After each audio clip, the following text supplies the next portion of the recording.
নমস্কার, আমি দেশলাই কাঠি। আমাকে মূলত আগুন জ্বালাবার জন্য তৈরি করা হয়েছিল, কিন্তু কিছু আজব শ্রেণীর বিচিত্র সব মানুষ আমাকে নানান রকম কাজে ব্যবহার করে থাকে। যেমন ওই পাড়ার বল্টু কাকু সেদিন আমাকে কানের ভিতরে ঢুকিয়ে এমন খোঁচাতে শুরু করলো যেন ওনার কানের ভিতর দিয়ে সিন্ধু সভ্যতা আবিষ্কার হবে।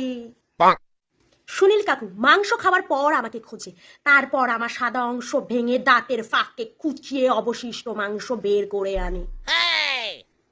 উঠতি বয়সের পুলাপান আমাকে দিয়ে কোথায় কোথায় লুকায় আপনার কোনো ধারণা নেই।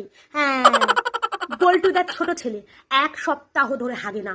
ওর বউ আমার মুখে বোরোলিন লাগিয়ে দিল ওর পাছুতে ঢুকিয়ে, তারপর রামা শ্যামা সুরসুরি, আর অমনি ব্যাস হর হর করে পাতলা ফেলফেলে মাল একেবারে ভরাত করে বেরিয়ে এলো।